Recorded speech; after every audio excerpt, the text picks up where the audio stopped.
So, Assalamu alaikum and good day, everyone.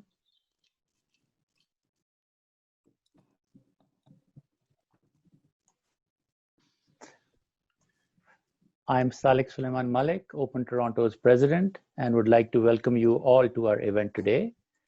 Open, as you may know, is the acronym for the Organization of Pakistani Entrepreneurs, which is a non-profit volunteer organization whose main purpose is to assist the Pakistani diaspora improve themselves, and to gain affluence and influence in their new communities, and to give back to these communities.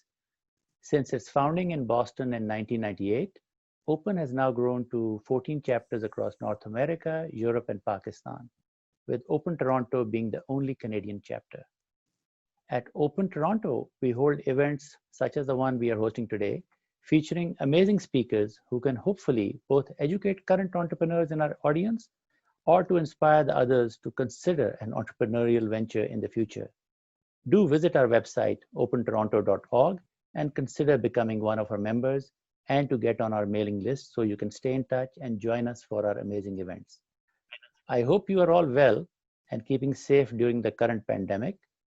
Apart from the tragic human suffering that COVID-19 has been responsible for, it has also caused the greatest economic disruption in living memory. Today's talk will hopefully offer some cheer to us in these difficult times. Umair Khan is a successful entrepreneur, the chairman of the software services company Folio 3, and a visiting professor at the University of California, Berkeley. His talk is titled A Tale of Two Valleys, that is, the Indus Valley from where he started and Silicon Valley where he currently resides.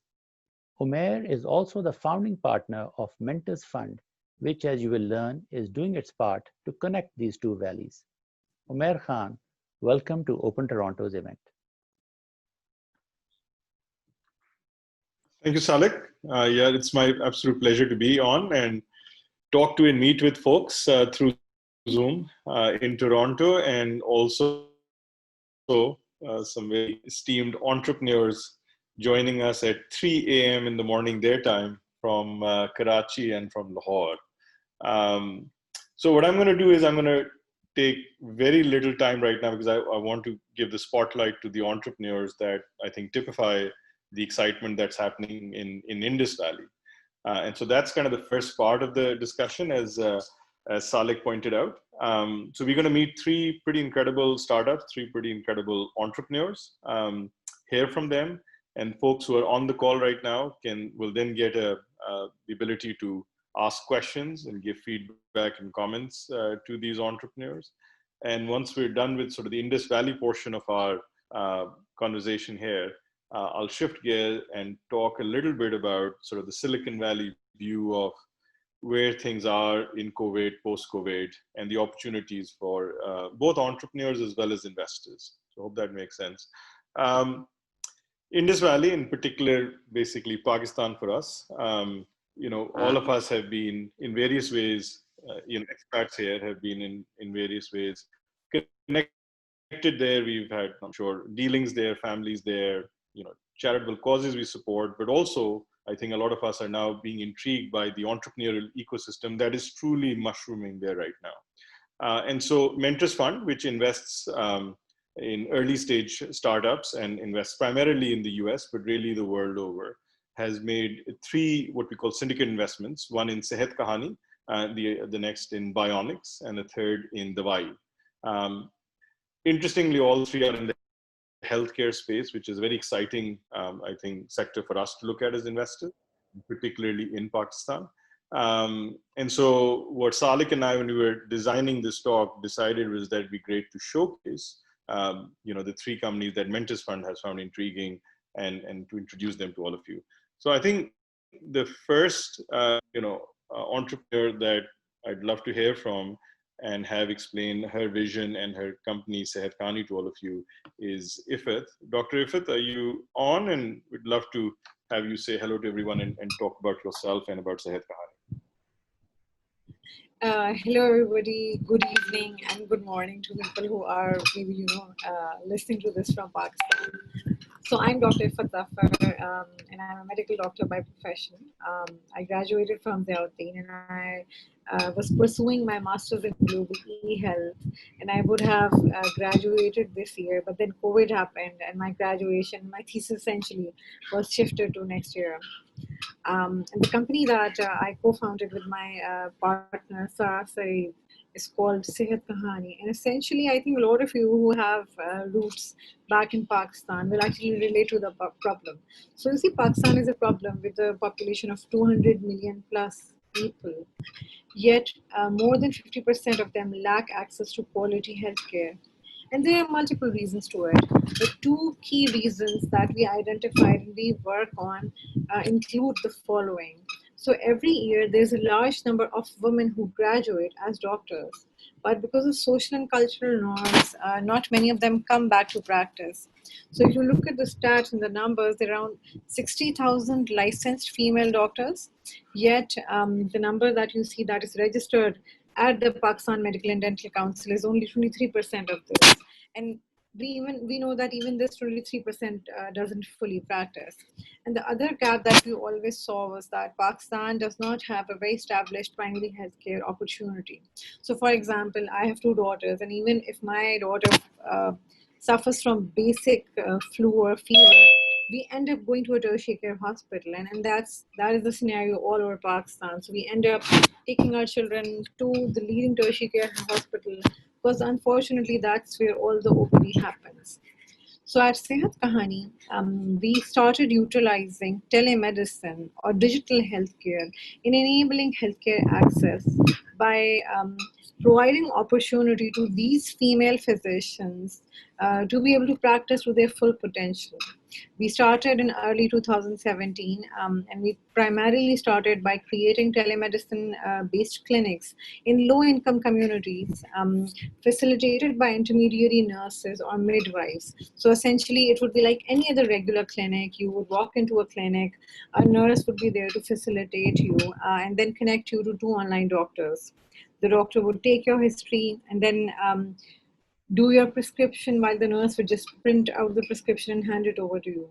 Alhamdulillah, today we are standing at 27 e-health clinics all across Pakistan in 3 provinces, and we have collectively done more than 165,000 consultations at all of those clinics. But I think me and my co-founder, we are those crazy people who want to keep on innovating and bringing in new services. So last year we developed a mobile application, and the concept was that healthcare is not just an issue faced by the lower income tier, but people like us as well need healthcare access. And we also need opportunities to be able to connect to a doctor instantly. And while our pain point might not be cost, but then it's lack of time and easy accessibility. So last year we launched our mobile application that came out in November 2019. Fast forward 2020, COVID happens, and from having 60 to 70 consultations in a day, we instantly jumped to having 400 to 700 consultations in a day. We partnered with the Digital Pakistan platform, and we also partnered with a lot of corporate organizations. And the idea is that anyone can access a doctor no matter where they're based, whether they're in Pakistan or in the global market. So I think over a period of only 3 months, we've done around more than 50,000 consultations. Around 10% of these were actually COVID suspects, where we not only trained these doctors to be able to cater to COVID patients, refer them, but also train them for home quarantine and also follow their entire ailment process. Around 12% of these consultations happen from outside Pakistan, from countries such as Bangladesh, the US, UK, Philippines, also India. So, that was really exciting for us that, okay, so our Indian fellows are also using a Pakistani-based application. So I think this is a service which is, so Sehat Kahani essentially is a for-profit entity. And all of the services, whether I talked about the clinics or the application, are paid. Alhamdulillah, we have been successful in creating a good revenue traction since the last 3 years. And this year, we are in the process of finalizing our pre-Series A round of $1 million US. We are very excited that Mentors Fund is a very prominent part of that raise. So yeah, this is about Sehat Kahani. Thank you so much, Ifat. Yeah, brilliant. So stand by. I know it's a little late, but I wanted to hear from Farooq Usman, and then I think as soon as we hear from Farooq, then we can, folks in the meantime, can get your questions ready, and we'll have questions with both of you. And then Salek, I was thinking since Furkan couldn't be here, maybe we'll delay his portion or video later, but we'll just go to questions right after Farooq's presentation. Okay? Sure. So Farooq Saab, good to see you. Looking hale and hearty and very chako chauban for 3:10 in the morning in Lahore. Thank you, Yaar, for being here. And I'd love for you to address the folks here in Toronto and tell them about Bionics. Thank you to Salik and thank you to Umair. We are really thankful to Open, and we are also thankful to Mentors Fund for showing their support and also all sorts of encouragement. And Sehat Kahani, I've used it once during COVID, and I talked to my wife and said, I don't want to go out there and just pick up this phone app, and we used it. It works. So here's a happy customer right here. So Bionics quick story is I was in US for many years in Boston area, and we were developing one medical device after another. That's what we do for a living, me and my friends. And then we realized that there's no automated peritoneal dialysis machine available in Pakistan at all, a country of 220 million. So I will play a small video. If you can, if there's an issue with audio or something, then just type something in the chat, and then I will come back and spend half a minute to explain what it is. So I will share the screen, and I am going to play this quick video. Here it is. Please make sure to share the computer audio as well. Yes, let me know if you can follow this.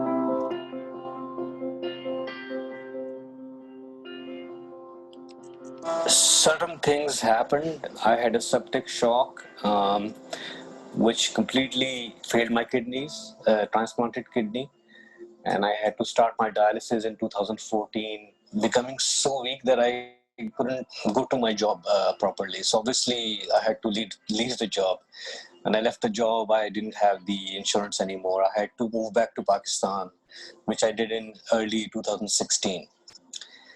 And that's where it really hit me that dialysis is not the same everywhere. Because when we came over here, we saw that dialysis done in some of the very renowned hospitals over here were still not up to par for what we have seen in UAE. We have to disinfect every pre and post dialysis. Plus the thing is we have to take care of the major filters. Then the RO water should be clean and it should be serviced. So in hospitals, unfortunately, they are not doing that. I met Farooq a little while ago when he was telling me about his plans to develop a peritoneal dialysis machine, and I was sort of interested. It's kind of a cool technology. And then he told me there's a country with 220 million people that didn't have access to such a machine. That's when I became interested. And there's a higher purpose to it. There's people literally dying because they don't have access to this kind of technology. So that's why I'm here.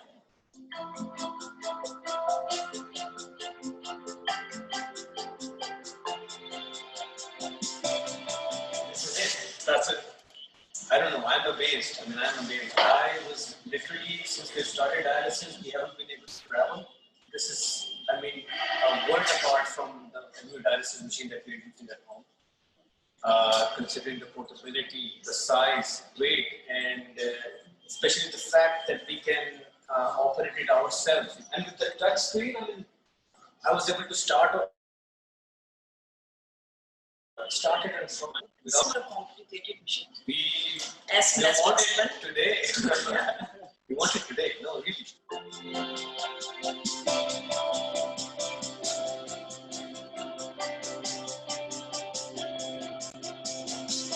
So I'll stop the video right there and get back to.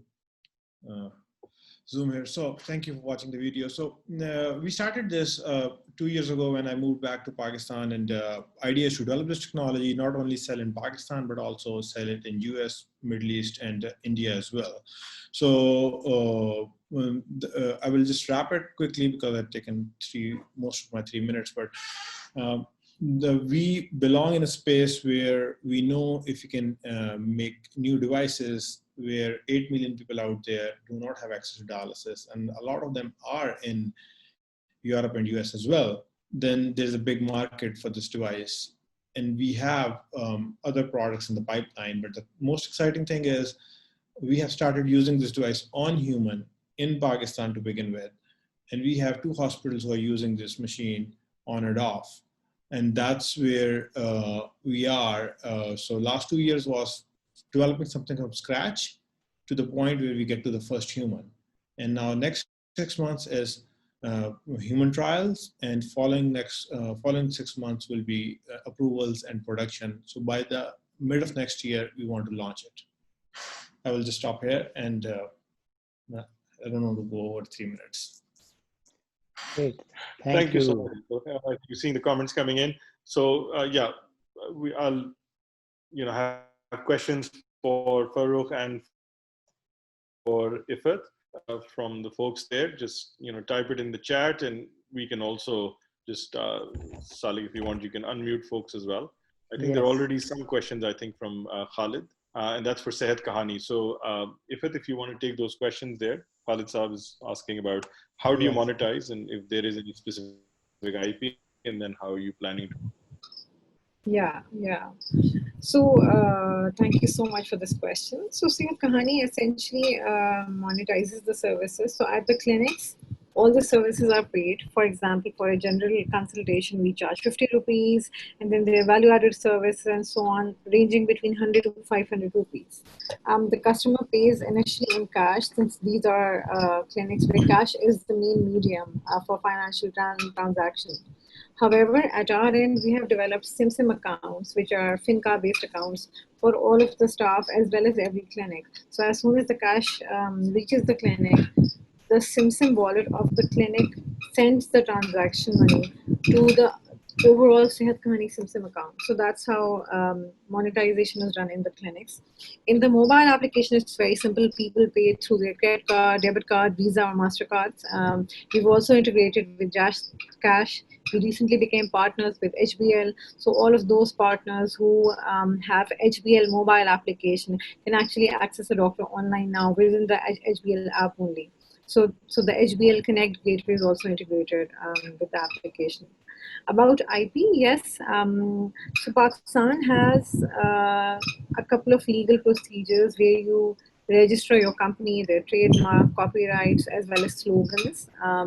In terms of the intellectual property rights, I don't see any intellectual property rights laws around technology as yet in Pakistan, but I think that's an area which definitely needs work at the end of the government. So yes, all the other clauses that fall within the protection, we have gotten that done. Great, thank you. And I have a question for Farrukh. Farrukh, what is the cost of your device versus the other devices? And what are your current funding plans and your needs? So the existing devices which are getting sold in US and all over the world is somewhere between $17,000 to $27,000 per device.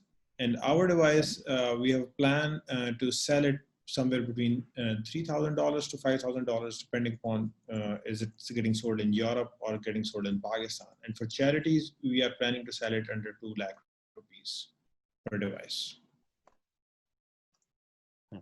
Okay, great. And I believe Nadeem Hashmi had a question, so I'll just unmute him.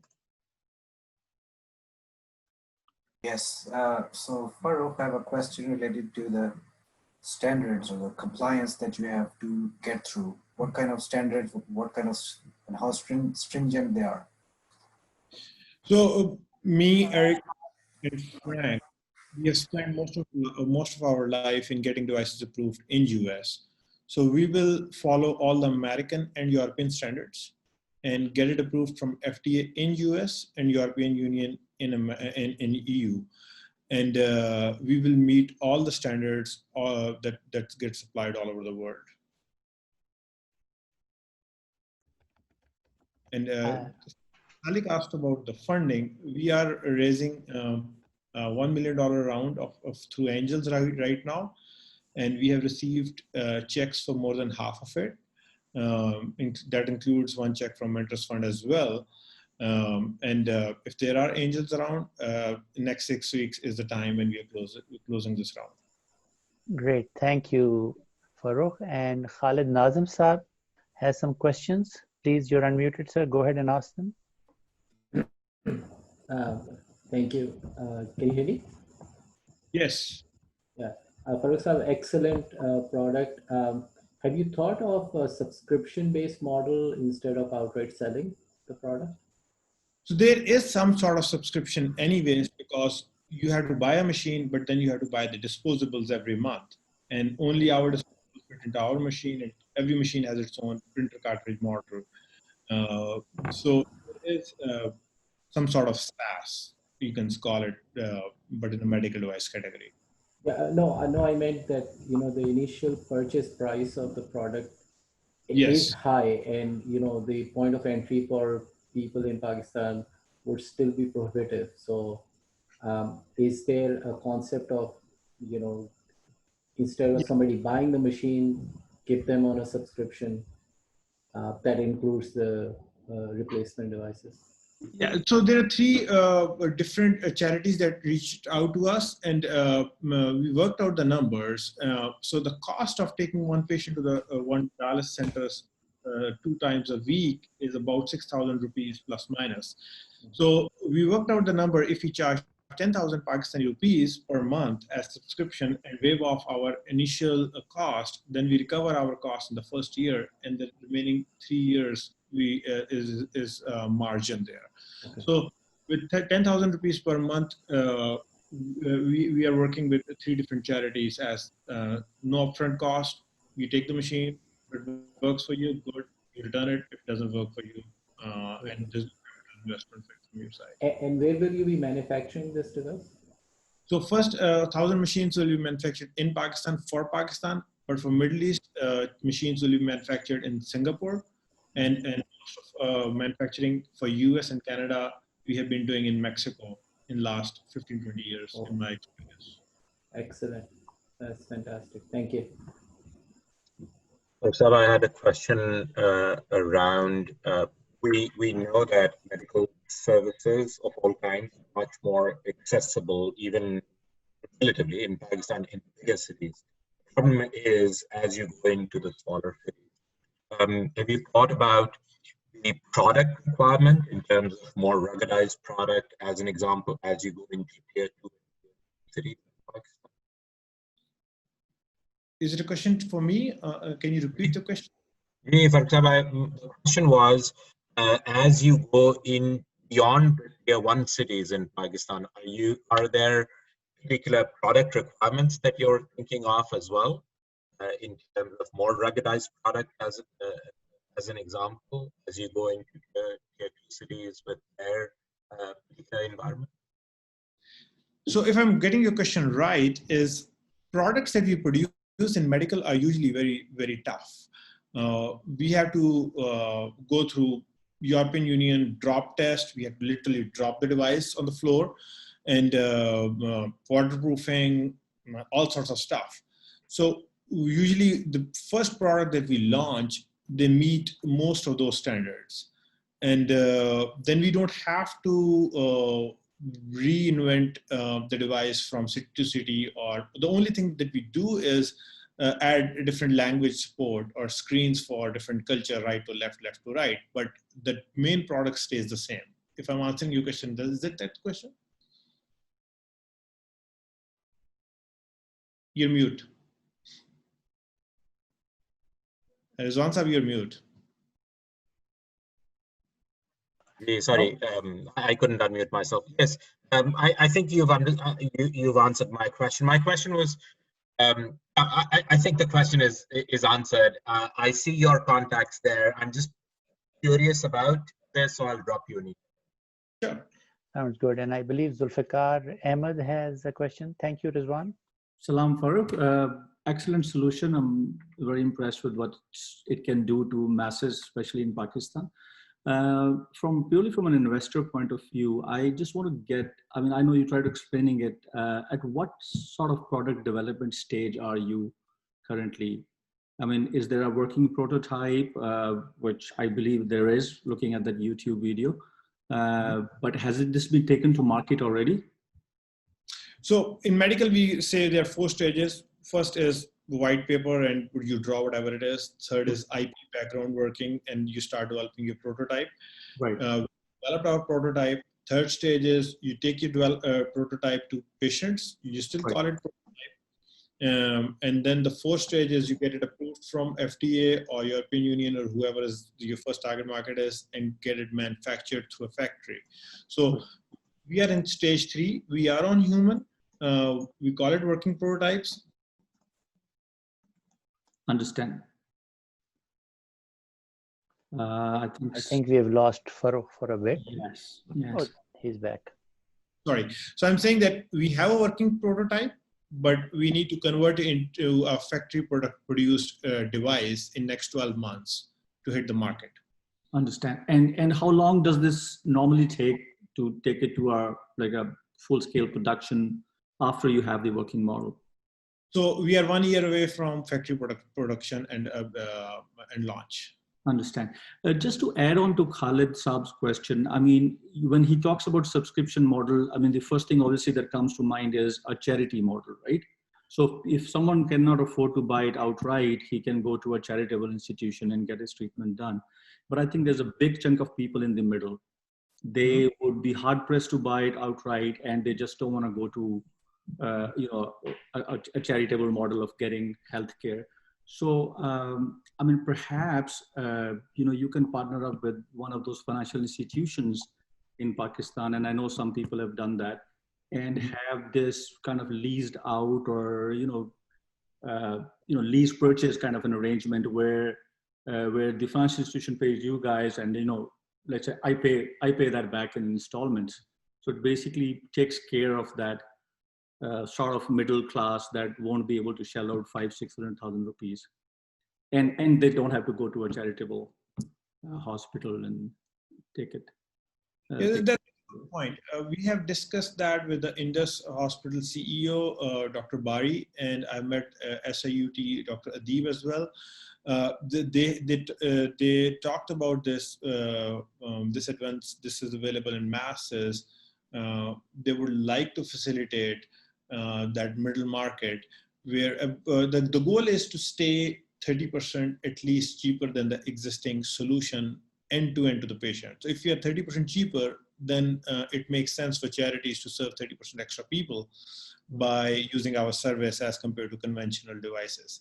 One thing that I haven't covered here is this device does not take the blood out of the body, which most of the devices, every other device in Pakistan do that, and that leads to hepatitis C, all sorts of infections and exhaustion during the therapy. So this is like a pain-free therapy, bloodless therapy.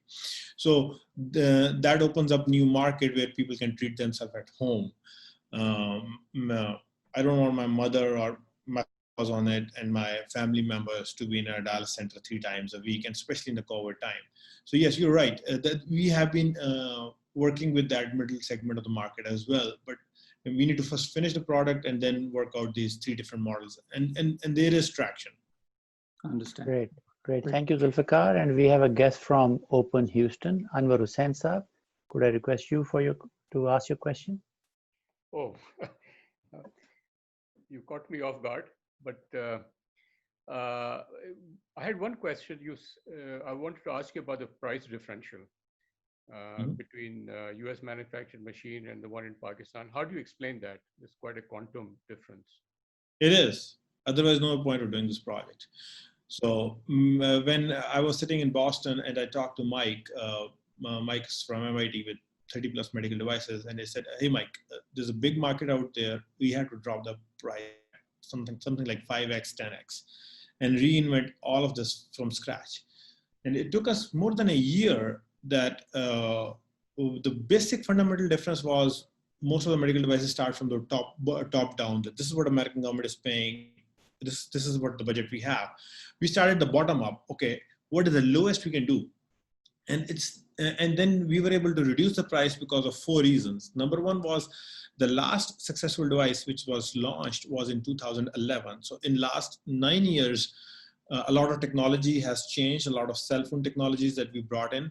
Number two, most of the devices out there are using pneumatic pumping system, and we are using peristaltic pumping system. Pneumatic pumping system is a big, you can call it combustion engine as compared to electric Tesla kind of. So if you open a power machine, it's pretty much empty kind of, just like a Tesla car. But how to make the technology work, we have to develop new sensing mechanisms. So we have filed provisional patents in US to make that technology work. And the last two is our initial R&D cost. When I was doing these kind of programs in US, to get to first patient, we usually spent $30 million, something like that. Here, running this program in Lahore with my own savings and my friend's saving and some government money, within less than $1 million, we don't have to recover that initial $30 million and pass that on to the patients. Okay. That's another factor. And there's another fourth factor that Umair and we discovered after signing NDAs. But yes, this is, otherwise there's no point of doing this project. So I have another question that in various forums that we are involved in, when we start discussing the educational system of Pakistan, everyone laments the sorry state of the education in Pakistan. So has that proved to be a challenge to you in recruiting people to work for you in Pakistan? Somewhat yes and no. We have to hire and train and fire a lot of people as well. So for every 2 people, we fire 1. But at the same time, we put a lot more effort. We go to universities, we motivate people, and we see people who are motivated to do something in life more than a paycheck. And usually I go and give a talk, and this is what you're doing. And then we receive resumes rather than just posting. And then every 3rd or 4th evening, Mike calls from New York, and he trains our workforce in Lahore. In America, we all have drill machines and all that stuff in our backyards, and we do a lot of hands-on work. In Pakistan, a lot of mechanical engineering, electrical engineering, software engineering software is a little different, but there's less hobby projects. That is a little bit of gap out there. And we delivered a couple of talks at LUMS, at multiple universities. Part of our job is, while these people are visiting, we take 20% of our time out and go to the universities and tell people that do some hobby projects. Yes, you're right, there is gap.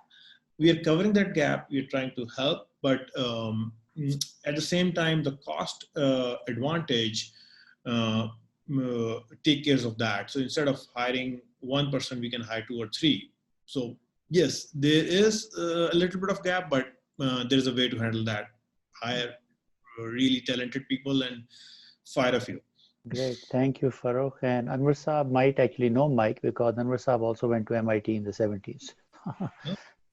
Yeah. I have a quick question, Sadiq. Sorry, if you may allow me, there's a gentleman who has already sent in a question.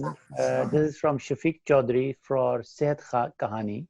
If they have any, the question is, do you have any plans of integrating the mobile app with health monitors and devices, smart watches, etc., IoT, medical devices? Yes, I think it's a very interesting question. And yes, the medicine technology that we have created enables us through APIs as well as LGKs to be integrated. So there are 2-3 things that are in process. We are speaking to a lot of hospitals. Indus Hospital is one hospital that we are speaking to. We are also working on a program with the Ministry of Health to be able to enable and integrate this telemedicine service in the leading ICUs within Pakistan.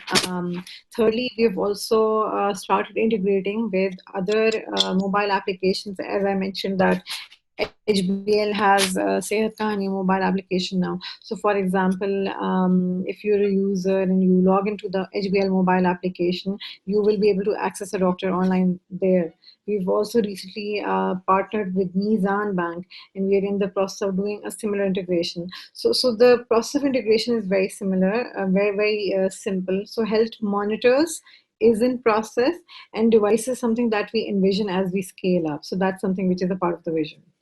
Great. And a quick last question from me. What is Sehat Kahani's funding to date and current fundraising plans? And then I will request Umair Khan to have a follow-up question for Umair, that what did Mentors Fund see in these startups? And then perhaps you can go to the next round. So I think Sehat Kahani, when we started off, we started by taking part in Impact Business Accelerator. So the first accelerator that we were a part of was Spring Accelerator. It was funded by DFID and Nike Foundation.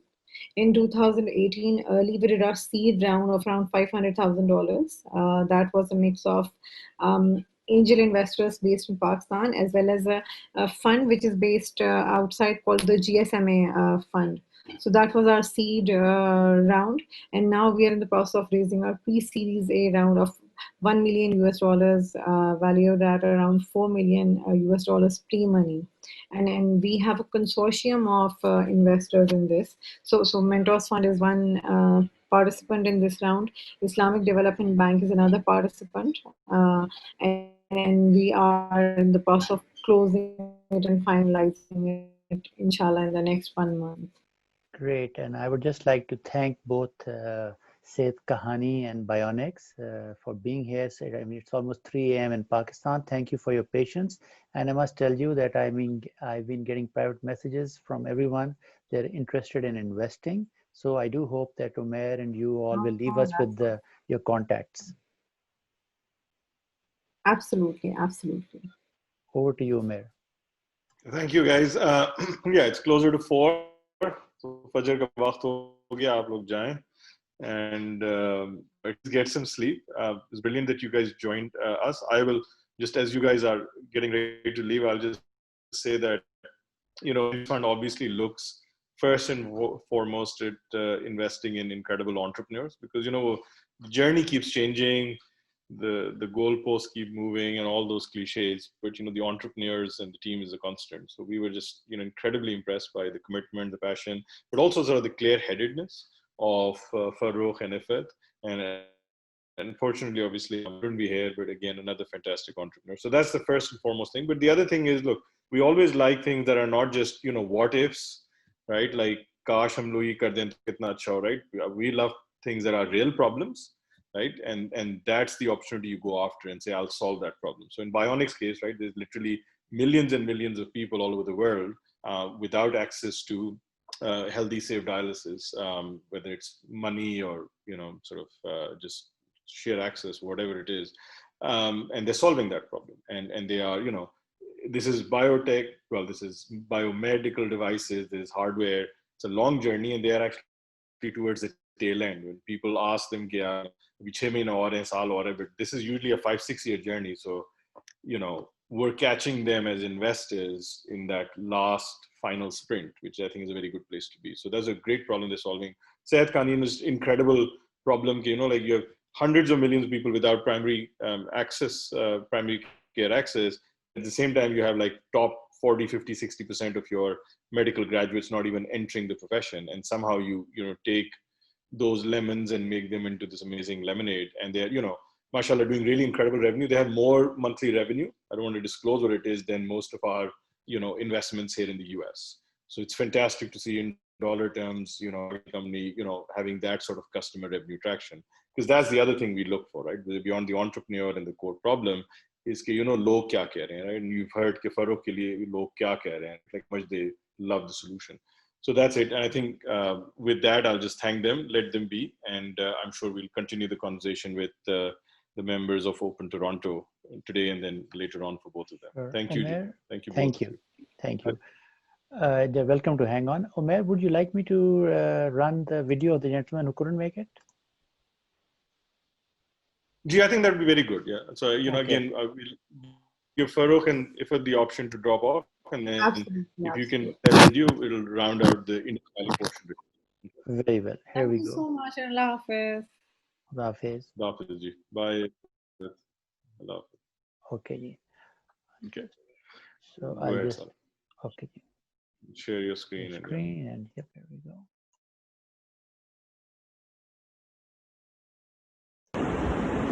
Hello everyone, hi, this is Furqan Kidwai and I'm the founder of Dawai.pk. We are an online pharmacy delivering medicines at doorstep across Pakistan. To date, we have served over 8.5 million people.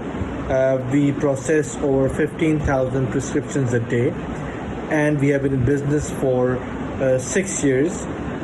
We have 7 fulfillment centers across 4 major cities in the country, and we are serving across 150 cities across the country.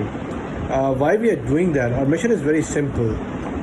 We are working towards ensuring people have access to authentic medications at affordable prices. Now, why is it important? Very simply, in a market which is about 50% counterfeit, that means half the medicines in circulation in Pakistan are potentially counterfeit. Then there is no pricing visibility for the end consumer. So doctors write whatever they feel like writing in terms of their relationship with pharma companies, whichever brand, because a brand generic market, when there is a possibility for patients to save as much as 70% on the price, but they are not aware of that. And then the concept of a pharmacist telling patients how to take medicines, how not to take medicines, that doesn't exist. So people can potentially end up with some after effects of taking medicines, which a normal pharmacy would be telling you if it was dispensed by a pharmacist. So those are essentially the main reasons we are doing this business. Now, why I started this business? Very simple. Like most of you, I was living in London and in New York in between for over 17 years. And but I always wanted to come back to Pakistan. So when I decided I'll go back within the next 12 months, that was in 2012, 2013, I started looking at what I want to do. And at that point, I kind of figured out that the pharma industry in Pakistan is 99% fragmented. Counterfeiting is a major issue. My mom got diagnosed with diabetes around the same time, and getting her insulin and a dosage of sitagliptin would have been a 2-hour ordeal for a driver to go and get it done. So the idea was to set up something like CVS or Boots in Pakistan, if we can become that sort of a platform. Now, to cut the long story short, that's how we started. We kind of evolved from being a home delivery pharmacy with orders coming on the phone to an online platform. And now we are the largest health tech platform in the country. We also do teleconsultations free of cost, close to about 2,000 consults a day. And we also book lab tests for people at very affordable prices with some of the most credible lab names in the country. So that's where we are. Do check Dawai.pk out. Tell your friends and family in Pakistan to use us. And for any contact details of mine, if you face any issues, any feedback on the product, please do let me know. You'll have my contact details from the panel here. Good morning. See you soon. Thank you. Bye. Okay. Over to you, Umair. Thank you. Haji. So, Haji Furqan is just another incredible entrepreneur and really persisted through it. Again, the traction is phenomenal. Just the stuff that we're seeing, and that's why, Mentors Fund, we put together a syndicate to invest in Dawai alongside Sarmaya Car. Sarmaya Car with Fatima Ventures and I2I and now Indus Valley Capital are very promising, sort of young art VCs, and they are backing some very good entrepreneurs and startups. So we love working with them too. So again, I'll give a short spiel on sort of recession lessons and all that fun stuff and the view from Silicon Valley in a minute here. And after that, we can continue conversation whether it's on the Indus Valley side or the Silicon Valley side, if that's okay with everybody. I'm going to share my screen and just go through the presentation.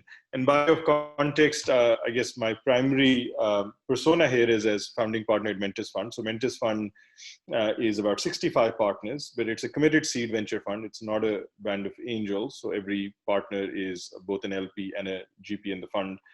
We've done 29 investments to date. Our typical check size is between 100 to 200,000. Early stage, the majority of our investments, US, we have done investments in UK. We have obviously through our partner syndication done investments now in Pakistan. We've done 3 and we're looking at 2 more there. And so, you know, besides the partners, we also have a group of advisors around Mentis Fund who can opt in to join any of our deals. So they don't, you know, commit money as LPs. And then Fund 1 will do about 40 investments. Fund 2, which we will raise next year, will actually probably do twice as much. So it's been an incredible journey with a great group of folks. And we've gotten luckily to see both sides, the Indus Valley side, and but particularly sort of the US-Canada side. And so over the last few months, people have asked me to kind of see, you know, what we're seeing, to share what we're seeing in Silicon Valley over the last few months and what we're seeing, you know, sort of beyond COVID. So I'll share my screen and go through that. There's just a quick 10-minute thing, just look through it and then, you know, just really think of it as sort of feed for some good interaction. So hopefully folks can see my screen. Yeah. So let's,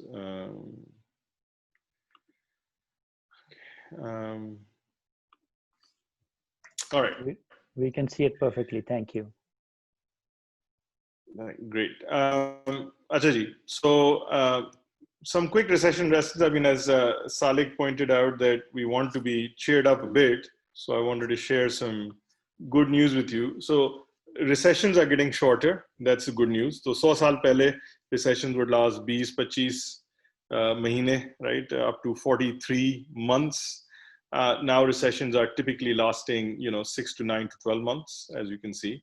4 recent recessions. This is out of counting the sort of the tabulated 47 recessions. For the Silicon Valley, these are the ones that count for us. So the PC bust in the early 90s lasted about 8-9 months. The .com bust, which, you know, hopefully most of us lived through and you know, at that time looked like it was going on forever, actually was officially about 3 quarters.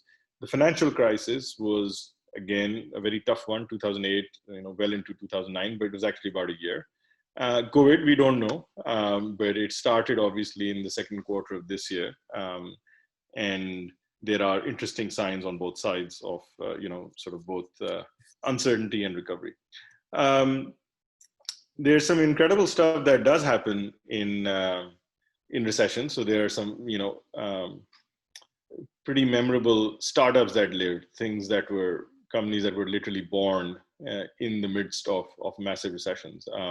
Vodafone in the early 90s, many amazing companies that actually did not just get acceleration, but actually were born in the .com bust. I'm just listing my favorite companies that scaled out of it. Airbnb is one of my all-time favorite companies. They've actually weathered the COVID storm. They're actually now looking to file to go public. They were born the month the financial crisis happened. And so as Mentis Fund, we're looking for, okay, what are going to be the recession time babies this time around? Then there are obviously startups that go through growth spurts that were not born in that time, were born a few years before a recession, but instead of going down in the recession, got a spike and a step function up. And Cisco is obviously the big example from the early 90s. They've been around for 4 or 5 years, and with the PC bust and the networking, the telecom revolution coming on, they went you know, to the next level. eBay and Google, thanks to the web revolution. Pandora and many others, thanks to the iPhone revolution, which was simultaneous with the financial crisis. And now we know that we are in the midst of an AI cloud revolution. And, you know, which of the companies that we all know that are early stage will get their growth first. And that's those that we look for. So just a very quick, some thoughts on why some companies clearly succeed in recessions. And I'm just going to talk about 3 opportunities that I see that recessions bring more so than almost any other time. The first is access, right? So when things are down. Everybody isn't flying around pretending to be very busy in conventions in Vegas. They have time on their hand, and you have access to customers. You have access actually to resources. So the labor markets are very soft. Leadership is very pliant. There is also less noise. There is less competition. So access is key. And honestly, during COVID, I think there's no almost comparison in human history where you have this level of access and this level of less noise. The other is empathy. I always talk in my class at Berkeley about, certainly entrepreneurship really being ethical persuasion, right? You're out there to persuade other people that your idea and your vision and your solution is the right one to join, whether you're persuading investors or customers or partners or fellow employees. And shared experience is a very powerful aid to persuasion. And what we're sharing right now with COVID, all of us are absolutely and brutally in it together. And that actually will give the smart entrepreneur, an added advantage in telling their story. And the third thing is sort of a return to value, right? So at the height of the dot-com boom, money is no matter, everything's excessive, every event is at the Ritz-Carlton. And you get lots of false positives on product market fit because, hey, everybody will buy anything, so what do you care? And vanity metrics abound, it's all about press release and this and that. In times of recession, you start to value true value, right? So there aren't false positives on product market fit. If you're not good enough, you will not survive. And being time and cost effective, which is our mantra at a company that like Folio 3 that does onshore, offshore development is valued so much more, right? So that, for example, for me as an entrepreneur, that's my pitch now. And for me as an investor, I'm looking to see who can make this pitch very effectively. So last final thoughts on the silver lining in the cloud.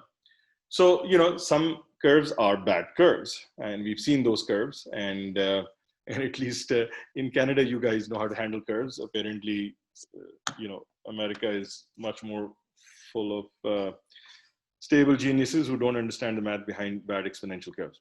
But some exponential curves are bad and they need to be flattened. Other exponential curves are interesting and full of possibility. So this is from a very interesting blog, Wait But Why by Tim Urban. You should certainly check it out. And he actually references the Road to Superintelligence by Ray Kurzweil, who's the founder of Singularity University and a well-known deep thinker. And Ray postulates that the entire progress of the 20th century, right, was achieved in the first 20 years of the 21st century.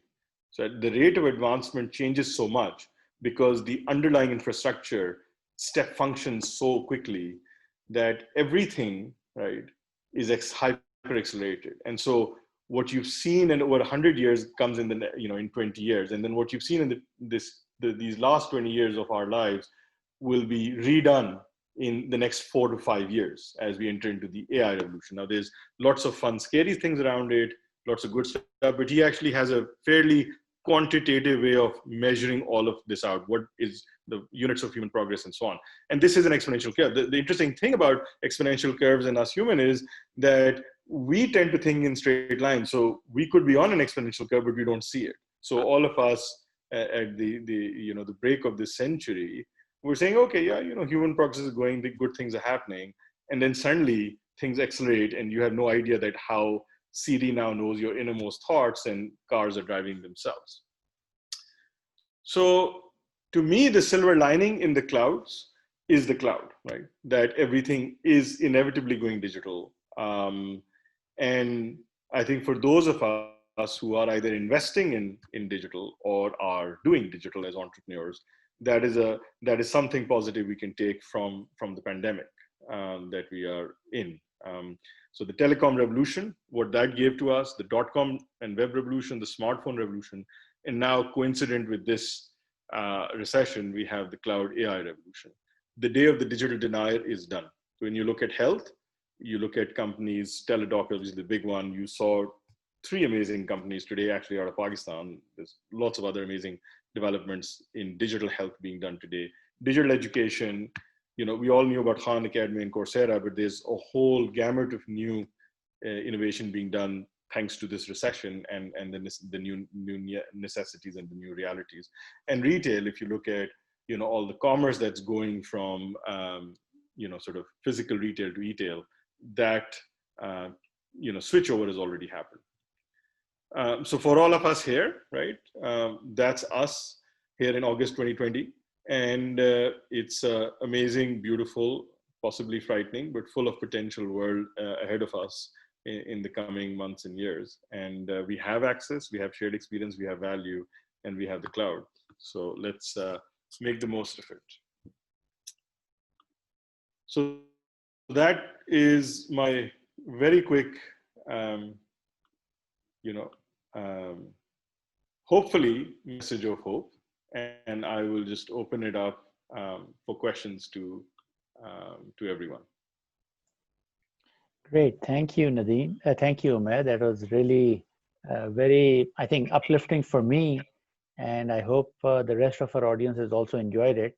Unfortunately, you were right in terms of our timing of the event. A lot of folks were so happy that we'll be posting the recording of this, that they're all very excited to see it later. I'm seeing a lot of messages that's why I wasn't there. So coming to questions, okay, I'll open it to the audience first. Haji, and I think we can also start to, Salik, if you're okay, it's a small enough workshop that if people want to just, unmute, or it can be unmuted, we should just have a discussion. And I'm happy to take questions, but generally if there are feedback and sort of more open, unconference style discussion, that might be helpful. And those who want to leave at the top of the hour obviously are welcome to, but I'm happy to stay on and have some gupshup. Thank you. That's very generous of you.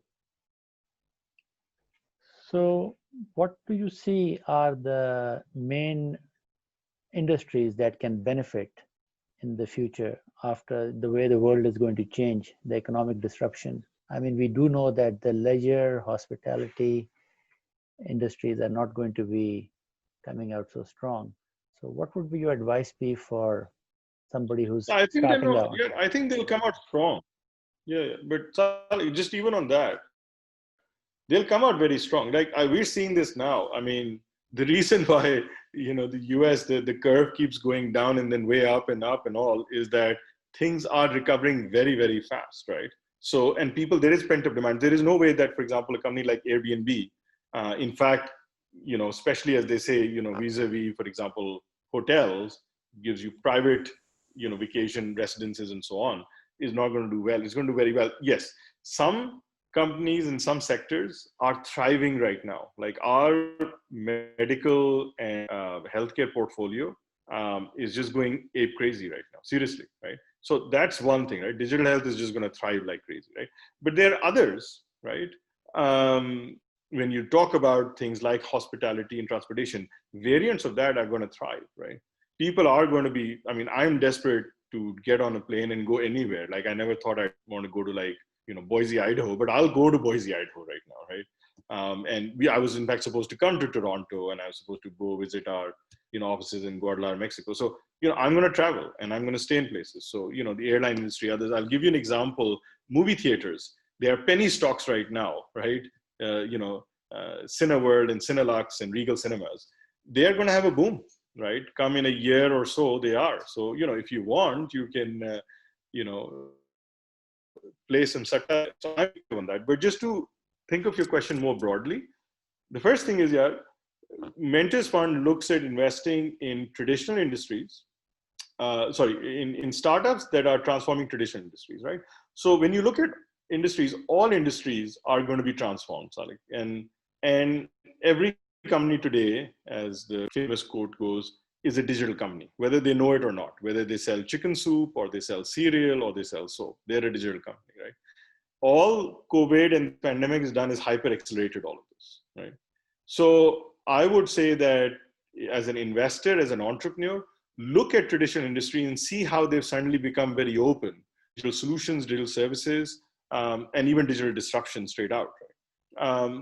The industries that we are most bullish on right now is human health, for sure. I think that, again, is a tough industry to crack. Hospital and doctors, sab hamare can be technophobes and slow to adopt. and that barrier has been largely removed. So I think, health is going to be very interesting, right? But all the other stuff, right? Like wherever presence was previously required, people have suddenly realized that presence is not needed. Look at this conference, right? I don't have to fly out there to Toronto and then you have to call people in and do all of that stuff. So telecommunication is absolutely going to go through a boom. We just heard a pitch from a company that is doing specifically sort of Zoom for children and grandmas, right? Like, FaceTime se pehle baat ban jati thi. Now they've created this incredible thing where you're not just talking to your children and grandchildren, you're actually playing with them, you're reading stories to them. And it's this incredible thing. And they've done it for 3 years, okay? And they were not getting as much traction, right? It was this niche market, Hollywood, Goldie Hawn was talking to her grandchildren with that, but not anybody else. And now they've gone from 6,000 subscribers to 120,000 subscribers in 3 months. Wow. So I think there's going to be, the bottom line, it's all over, but industries that come first. Yeah. Great. So there's a question. Yeah, there's a question from Saqib Wali. He's thanking you first of all, and perhaps I'll give him the opportunity to ask it himself if he's available. Sure. Or I think if he's. Assalamu alaikum. Good to hear from you, Umair.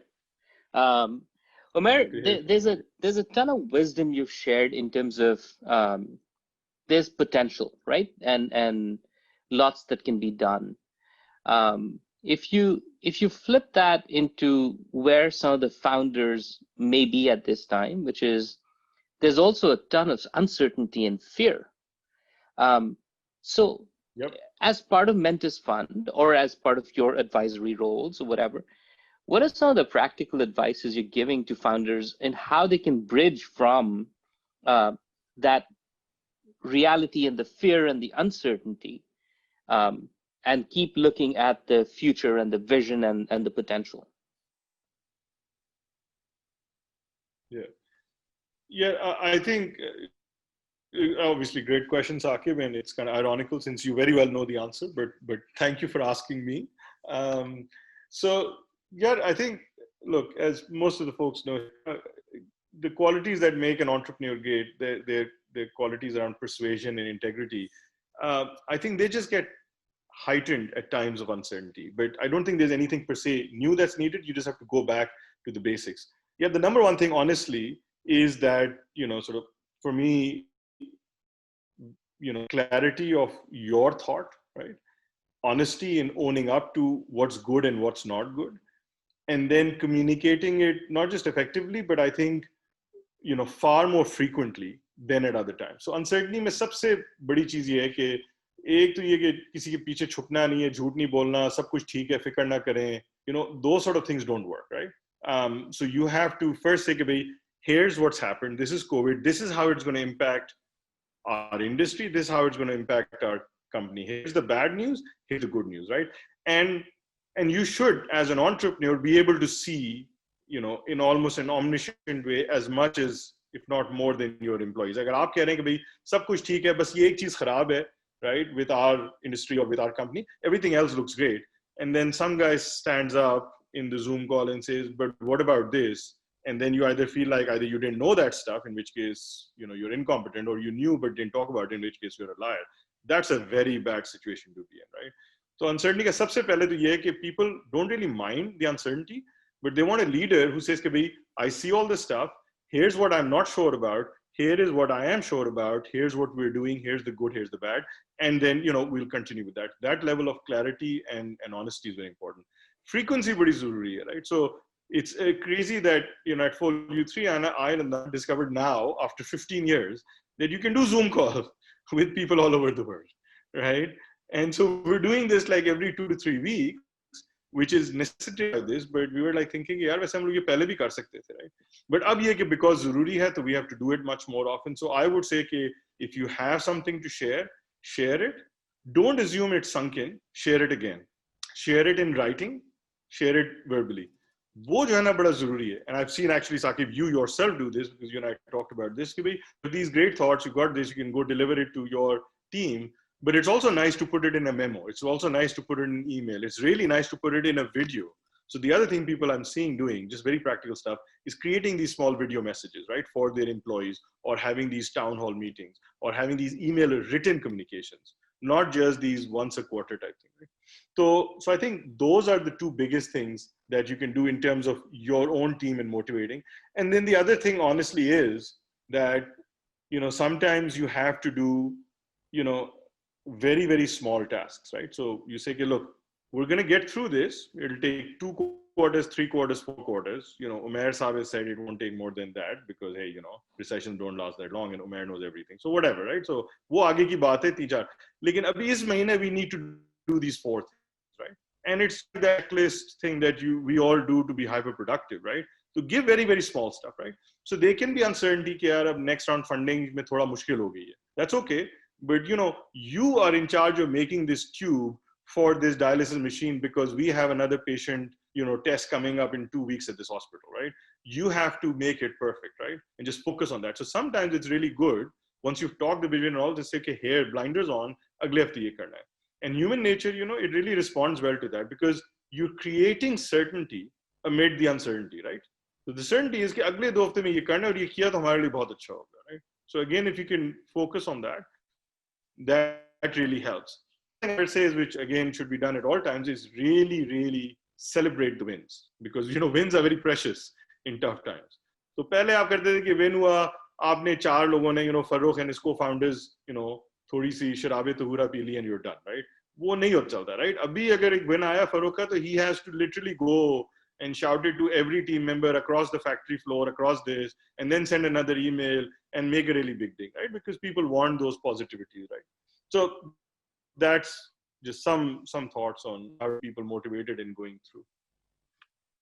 Very cool. Thank you very much, Umair. So I guess what I'm hearing is the mantra ke ghabrana nahi hai is not quite the right thing to do. It's a great starting point. लेकिन उसके बाद अगर वो pregnant pause आ जाती है तो फिर लोग घबराने लगते हैं. So I understand. Yes. Thanks a lot. Khalid Saab, would you like to ask your question directly? Sure, yeah. First of all, Umair Saab, thank you very much. I'm absolutely blown away with the incredible businesses and the people that you've brought in. I had no idea, and I'm so excited about what's happening in Pakistan and the amazing ideas and thoughts you've shared. On a specific note, any idea on the future of commercial real estate? It's just going in a slump, and how technology and solutions that you see can bring that industry back in line, or what will be the repurposing of commercial real estate? So by the way, my claim to fame in Silicon Valley is not that I teach at Berkeley or I, was in Salikh's presence at MIT, which a very big claim to fame. I mean, I was with Salih. That's an entire resume right there. But my claim to fame in all of this is that I'm co-owner of a Pakistani restaurant called Zareen's in Palo Alto next to Stanford and in Mountain View next to Google, right? So, that's kind of, sort of hardcore, blue collar, small business, commercial real estate, you name it. We signed a lease just before COVID to completely redo a third restaurant, make a third restaurant in Redwood City. And we're opening that on, 14 August in the middle of the pandemic. So, the thing about commercial real estate, whether it's for, businesses, restaurants, sort of all of that stuff, is it's not going away anywhere, right? So people are still going to go out. And even during COVID times, abhi, dining shuru ho gayi hai, body shops shuru ho gayi hai, aapki hairdresser, ye sab shuru hua hai. Offices have started to open up with the right testing, right? Look, Zoom and all that, for all their advantages, is not good enough. We all know that, right? We all need to, whether it's to conduct business, to be with people, to meet people, to socialize, you need the human connection, right? So real estate, chahe wo mall ho, parks ho, office buildings ho, wo kahin jaane nahi wali, right? There has been the great reset, which is true in terms of pricing and availability. And, some of that step function down may not come all the way back, right? So everybody won't open all offices at all times. But it's not like Google is going to sell its campus and say, okay, we're going 100% virtual. And first of all, productivity to वैसे ही कम है, right? We're seeing this at Folio 3. People are seeing it, I'm sure, elsewhere. आप कहेंगे 20% productivity कम है, 30% है, कोई कह रहा है 40% है, कम है, right? So it's not ideal, right? So I think there will be a reckoning and all around it. I think the industry will have to get leaner. I'll give you examples. आपकी सारी escrow और वो जो कागजात होते हैं वो सब बकवास है. That's all going to, the state title, ये वो, all of that's going to go digital. All of those jobs are going to be repurposed, right? It's like आप पहले गधा गाड़ी चला रहे थे, फिर घोड़ा गाड़ी चला रहे थे, फिर आप bicycle चला रहे थे. अब self-driving car है, it's just the reality. Get with it. But people are still going places. You still need transportation. It's just no longer the horse and cart. So I think digital there will play a very big part in getting rid of the inefficiencies, costs. So that if you want to buy something, if you want to repurpose something, if you want to have an office space, it's going to be better, easier, maybe even cheaper, right? But ye again, kahin jaane nahi wala. Hotels are not going to disappear, right? They might have to be more cost effective in certain things, which I think technology can help them with, right? They might have to give better value than they have been so far. I mean, the reason why Airbnb came up, Airbnb kyun aaya tha? And why did it disrupt it? Because hotels were not good enough, right? Uber kyun aaya tha? Because taxis were not good enough, right? So up next jo aayega, I think COVID has accelerated a few things. So I don't think COVID has killed commercial real estate any more than it would have died, right? It's status quo and business as usual thing 5-10 years from now, right? जो सारी ये real estate के ये जो बैठे हुए थे खामखा को पैसे बना रहे थे to manage useless properties, all of that goes away. It becomes more efficient. But offices are going to be there, restaurants will be there, malls will be there. All right. So the technology play is there to handle the inefficiencies in the system. So that's where we can see value. All right. Thank you. I believe so. Absolutely. Yes, and that's where I would bet on. Again, those will be, to Salik's point, slightly slower to recover than other industries, but they will recover, right? And digital will play a part. And of course, Zareen has a very special place in Umair's heart, because as you did not mention, that is your better half, who's actually Zareen. Restaurant, yes. So Zareen is the founder, chef, owner of Zareen's restaurant. She's my wife, yes. So do we have any other questions, folks? Because we are like 15 minutes over the allotted hour, and there's a lot of excitement. I'll just pick on people. I'll request Mr. Javed Ismail, who's there, to say a few words. Javed is also another friend from our common uni. Assalamu alaikum, everybody. I don't really have any questions. I was very inspired by listening to everybody's ventures all over. I studied electrical engineering at MIT, but I actually live in Los Angeles and I sell residential real estate in Ottawa, Canada. You know, I also help people with startups in different domains, in both hardware and software. I had my own startup in Los Angeles when I moved here 9 years ago. It was a very non-tech startup.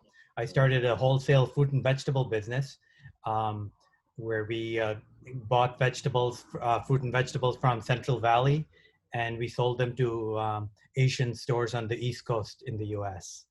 I sold that business a couple of years ago, and I'm looking to get back into data science these days.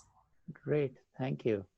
And do we have any other comments from Zulfikar Ahmed or Aqib Khan? And otherwise, you know, we'll start calling it a wrap. Yeah, Salik, thank you for the opportunity. Umair, nice seeing you again. Thanks for being frank and relaxed at the same time. Just a quick one, in terms of mining for all these opportunities to, you know, kind of invest and partner up with people, how do you go about it? Just a couple of, you know, kind of tricks to looking for it. Yeah. Sure. Yeah, I think, look, this is I'm just going to share with you what kind of I looked at it. So, you know, the way I started Mentors Fund was, you know, that I wanted to be part of lots of entrepreneurial journeys and to be part of lots of startups as an investor and mentor without giving up my own journey, right? Without becoming a full-time investor, right? Or becoming a full-time angel, and without, you know, then essentially doing it kind of full-time and on my own. So, you know, I set up this sort of platform with these incredible partners, and, you know, the advantage is we have 65-10 to get amazing deal flow. And then the other advantage is we have a lot of people to pick on. So if there's one company we're looking at is doing electric, motorbikes out of Vietnam, because motorbikes are big in Asia and they're very pollutive. So this guy is just, and I can see him taking over Asia with that, right? So finding that opportunity, there's no way I could have done it on my own. And then assessing whether it's good or not, again, there's no way I could have done it on my own. So that's sort of where Mentors Fund sort of comes in. And I'm happy to talk to you guys about it. Our investments in Pakistan, right? They're sourced from other partners of Mentors Fund who are there. People like Mudassar Sheikhoff, Kareem/Uber, or Junaid Iqbal, or Zafar Khan of Sofizar. But they're also sourced from our other, sort of VC partners like Ali Mukhtar or Rabil of Sarmayakar and so on. And then we have a good group that can assess and suss them out. In Pakistan in particular, if you're looking at opportunities there, what I love is there's a clear double bottom line, right? So Sehat Kahani, Bionics, and our good friends at Dawai, inshallah they'll do well, and we certainly hope to make good money of them. But even if they don't, the bets we've taken, because what we do is a small partner syndicate. Every partner who wants to come in, or even like you don't have to be a partner in Mentors Fund, anybody who wants to come in, joins this syndicate and puts in a few thousand each.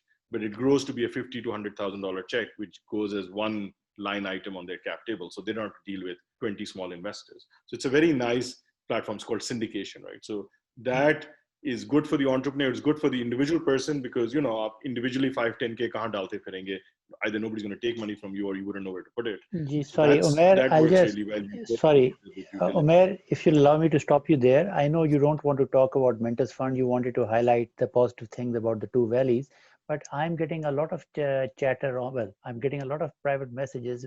People are really excited about Mentors Fund and the ability to become potential members. So I know you. So could you please feel free to dilate on that Mentors Fund and whether you're looking for partners, what type of. Sure. Yeah, thank you. Sure. Bilkul, thanks, Salik. So exactly. So the way we do this, we have opened up now because of this demand, Salik, that you're talking about, to other people, particularly in the diaspora, but actually, Americans in general. So we've got lots of, Gora Americans who actually invested in the syndicate, in Sehat Kahani and Bionics, because they said the entrepreneurs are fantastic. There's a huge social impact ROI. We're in, right? So, so to Salik's point, and just summarize, Mentors Fund obviously is a venture fund. So the partners are people that we invite to be partners. We need, they have to meet our criteria to be partners. They have to be willing to be partners and desirous of being partners. So that's one circle. And we aren't taking any further partners in this fund because we've already done about 28, 29 investments. And it's not fair to take somebody's money as an LP, so to speak, right? Agar unko puri diversification nahi milti, right? Because up to 10-15 deals aur reh gayi hain in the lifetime of this first fund, Mentors Fund 1. But what we are doing is what we're doing advisors. So there is no, the only vetting process is that you're, able, willing, and accredited investor. And we will invite you, right, to a deal that we're going to do anyway. And if you're interested, you can put in, as little as a couple of thousand or 5,000 or 10,000 in that syndicate. So, for example, in Sehat Kahani and Bionics, I'd say there were about 9 partners that was, our Mentors Fund partners that came in, and then 5 or 6 we call just, syndicate members who came in who are not, LPs or partners with Mentors Fund. So that's one way to do it, is if anybody's interested in being what we call an advisor to Mentors Fund and joining on their own volition, deal by deal basis, right? Which is kind of like how Band of Angels type work. We're happy to do that, right? And then in the next fund, which is Fund 2, which inshallah we'll raise next year, we will have the concept of former LPs formally and so on. So if you would be interested in that, we can also talk about that. Great. But certainly in investing in the US and in Pakistan, it's a very interesting platform, and it's, it takes your guesswork and all of that out of it. And Umair, if I may ask, what is the minimum investment you're planning for the Mentors Fund 2 for being being an LP? And I know you've got great people LP on board, like, I don't know, Kareem. Typically, yeah. Sure. Look, LP limit has been actually fairly reasonable. So to be an LP in any venture fund is, is usually a pretty high bar. So ours was 20,000 a year over 5 years, so 100,000 commitment, right? That was to be an LP, right? And I think we're going to keep about the same there. We're going to have some leads and bigger LPs. We're going to go for family offices. I didn't go for all of that the first time. Honestly, the first time I just went with, successful entrepreneurs, executives, people I knew and I trusted and I wanted to partner with, and they wanted to partner with us and be part of this. So there's a core investment committee of 8 people that decides makes all the investment decisions. There's an audit committee of 6 that meets every week. Interestingly, it's fully virtual. So way before COVID, we have no offices, no nothing. It's all Slack, email, and Zoom all the time. Right? We meet with people in person, of course, and that's one thing we miss. But all internal stuff is all done on Slack and Zoom. So that's, so that would be the LP commit would be that. The advisor commit is $0, right? So again, that's the whole point of being an advisor is you're not committing for us to manage your money, but you are saying that I would love to be invited to a deal where you're going to go ahead and invest, and then I can decide to put in. And the minimum there is usually 2,000 and average is typically 5,000. Great. Thank you very much. So folks, do we have any other questions for Umair? We're coming on the half hour, an hour and a half. So we are ready to give it a close. Hi, Assalamu alaikum. My name is Akif. I just wanted to say that I'm really excited to know that there's other Pakistanis with the entrepreneurship bug out there. I thought it was the only one, but I'm new to the group. I've never been a part of this forum. And I guess the only 2 Pakistanis I do know that were in entrepreneurship, you guys might know them, is Bilal Mushraf. He was one of the partners at Khan Academy. He was contributed. Khan Academy was started by Sal Khan. Yeah, Sal Khan, and there was another gentleman that was part with him was Bilal Mushraf. I don't know if you remember Mushraf. I know Bilal very well. Yeah, Bilal, and the other. I know him. Yes. Yeah, he's actually family. So, and Faisal Aftab. I don't know if you guys know Faisal Aftab. He's Luxin VC. He's a venture capitalist in Pakistan. So that's my real exposure to the space. I'm an entrepreneur myself. I have multiple investments across the board. And I also have my own digital transformation product development company. So I do come across opportunities. I really appreciate the deck that you put together. I thought that was very encouraging. And I'd love to be a part of this forum continuing. Great. Thank you, Akif. That'll be great. Please do look us up at opentoronto.org, and it'll be a pleasure to have you on board. So with that, I think we are almost ready then. Okay, so I would like to, personally, great talk, very educational and inspiring both, Umair. We have gone well beyond our planned hour, but all good things have to come to an end at some point. So on behalf of Open Toronto, I would like to thank Umair Khan of Mintus Fund for giving us a very positive and illuminating talk. Special thanks also for Dr. Ifat Zafar from Seyyed Kahani and Farooq Khan from Bionics. Thank you all for giving so generously of your time and well past your bedtime. Thank you also Nadeem Hashmi, who is Open Toronto's Digital Transformation Cluster Lead. Nadeem has been working behind the scenes to make this event run smoothly. And finally, I would like to thank you, the audience, for your enthusiastic participation. At Open Toronto, we hope to continue offering you inspiring and educational webinars. So thank you everyone again. And in the meanwhile, please stay safe and stay well and stay happy. Okay. Khuda Hafiz. Khuda Hafiz. Thank you. Khuda Hafiz.